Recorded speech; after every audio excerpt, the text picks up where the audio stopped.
Welcome to Quest Tales. Here we journey beyond the veil of the ordinary into lands where magic breathes, swords sing, and ancient secrets wait to be uncovered. If you love fantasy, folklore, and the thrill of a well-told tale, you've found your sanctuary. So sit back, relax, and let the world outside fade away. The Last Quest of Sir Cedric the Bold, Part 3. Cedric made his way back to the crag, alone this time. His armor was discarded.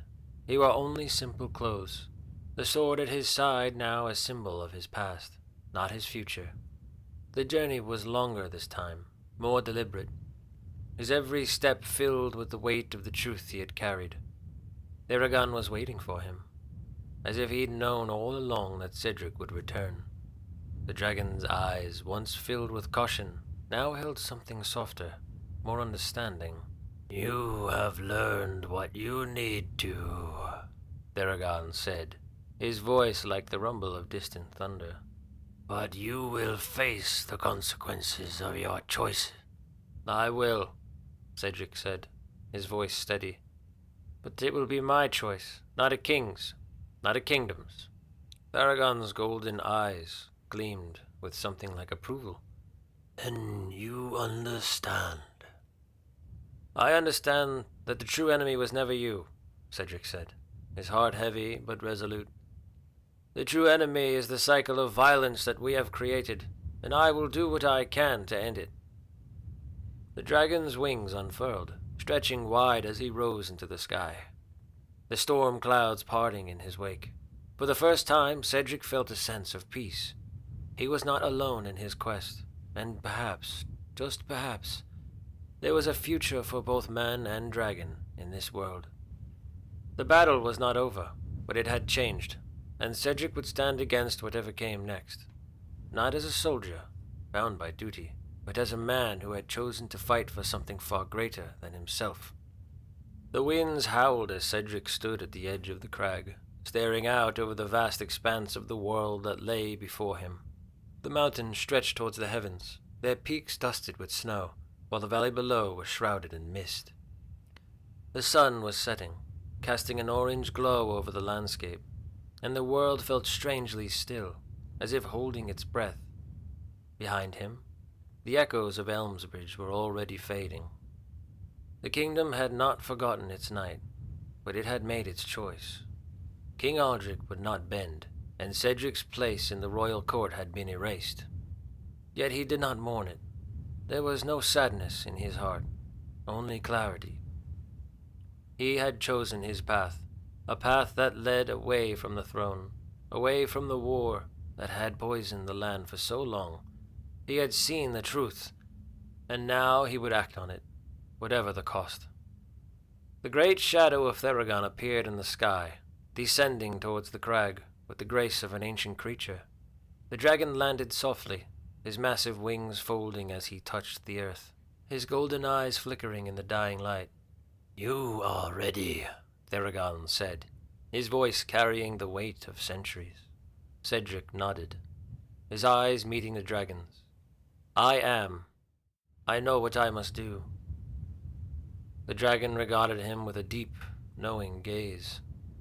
"You are not the only one who must choose, Cedric. The kingdom still believes you are its hero, but you will face a greater enemy now. An enemy that will not rest until it has swallowed everything in its path." Cedric's expression hardened. "I know. King Aldric is not the only one who has seen the threat of dragons as something to be crushed. There are those who believe the cycle must continue. War, hatred, and destruction." "And you must end it," Tharagon said, his voice low but firm. "But it will not be easy. There are those who fight to the last breath to preserve the world they know." "I fought for a kingdom that never understood me," Cedric said, his voice steady. "I will not fight for it any longer. I will fight for something greater now. For peace, for the future." Tharagon's eyes glowed brighter, and a faint smile tugged at his lips. Then you understand. The world needs those who are willing to risk everything to bring about true change. I will not fight this battle alone. I never intended to, Cedric said. We fight together, dragon. For what is right? The dragon nodded, his wings rustling in the wind. Then let us take the first step. The battle came sooner than Cedric expected. Word of his return sped like wildfire through the kingdom, carried by whispers in the streets and soldiers in the barracks. King Aldrich had already declared that Cedric was a traitor, a man who had turned his back on the kingdom and the king's orders. Aldrich called for his most loyal knights and soldiers to hunt down the rogue knight, to bring him to justice. What the king did not realize was that Cedric had become something more than just a man. He had become the symbol of a rebellion, a resistance that had been building in the shadows for years. As night fell, Cedric and Tharagon rode across the land, traveling swiftly and quietly under the cover of darkness. The kingdom's forces were scattered, divided, but their loyalty to Aldrich still ran deep. The time had come to confront the king, not with the sword, but with the truth. They arrived at Elmsbridge under the cloak of twilight. The city was alive with activity, but there was an eerie tension in the air. Soldiers patrolled the streets, and the castle walls loomed in the distance like a bastion of power and fear. At the gates of the castle, Cedric paused. Tharagon's great form hovered beside him, his wings folding against his sides as he crouched low, a shadow in the night. "Let me speak first," Cedric said, his voice firm. "There are still some who can be reasoned with. If I can reach them, I can end this without bloodshed." The dragon nodded, for his eyes betrayed a deep wariness. "Do not mistake kindness for weakness. Be prepared for those who will not listen." With a final breath, Cedric strode towards the gates. He had one goal in mind, to speak to those who still believed in justice, in the possibility of a new world. The truth would come, whether they were ready or not. Inside the castle, the air was thick with tension. King Aldrich stood at the balcony, his advisors by his side. His eyes narrowed as he watched the courtyard below. He had heard Cedric's name, and he knew that the knight had come to challenge him. But he did not yet know the full extent of the threat that loomed over him. Cedric entered the throne room, his steps echoing through the stone halls. The king's advisors immediately stiffened, reaching for their weapons, but Aldrich waved them off, his expression unreadable. "Cedric," Aldrich said, his voice cold. "You return at last. I had hoped you would come to your senses, but I see now you have chosen your path. You have betrayed me, and you have betrayed your kingdom." Cedric stood tall, his voice unwavering. "I have betrayed nothing. The kingdom I swore to protect is a lie. The war we fought was never about peace. It was about control, about fear, about perpetrating a cycle of violence that has torn apart both man and dragon. I cannot stand with you anymore, Aldrich. I cannot fight for a kingdom built on lies."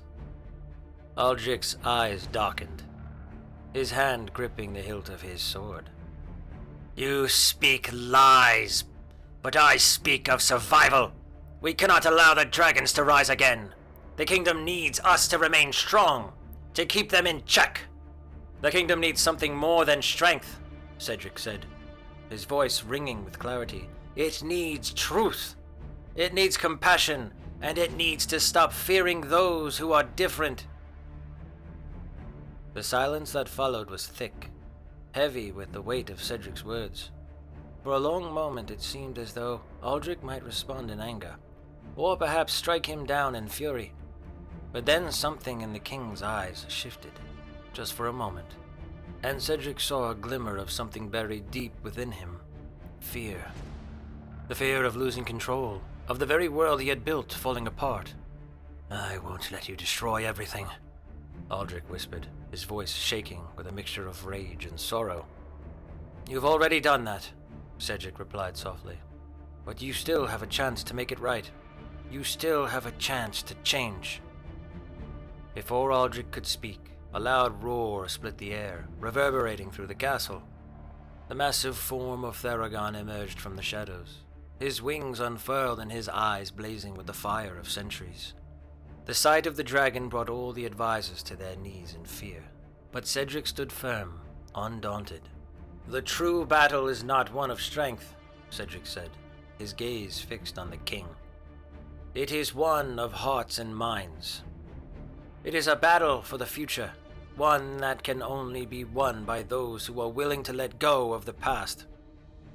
Tharagon's eyes locked onto Aldrich, his voice calm yet full of ancient power.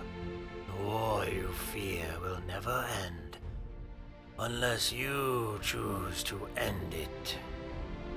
You too have the power to change, but you must choose to release your fear and embrace a new way forward." Aldrich stood frozen, his hand still gripping his sword, but the fury in his eyes had faded. Slowly, he lowered his weapon. "And if I cannot, then the choice will be made for you," Cedric said. The dragon's eyes softened as he lowered his head, giving Cedric a respectful nod. The battle, it seemed, was not to be won by force, but by something far greater, the willingness to change. The days that followed were not easy. King Aldrich's reign did not end in an instant. His advisors, loyal to the old ways, were not quick to change their minds, and many resisted. But in the days that followed Cedric's return to the throne room, the walls of fear and mistrust began to crack. Cedric and Tharagon worked together, not in secret, but in the open, showing the kingdom that peace was possible, not through dominion, but through cooperation. The people of Elmsbridge, weary of endless conflict, slowly began to listen. The true battle was not in the clash of swords, but in the hearts of those who chose to believe in a new world. A world where man and dragon could live in harmony, free from the shadow of fear. As Cedric stood on the steps of the castle, watching the sun rise over the kingdom, he felt something he had not known for years: hope. The world was not perfect, and the path ahead would not always be easy. But for the first time in his life, he felt certain of his place in it. And with Tharagon beside him, he knew they were not alone. Together, they would build a future worth fighting for.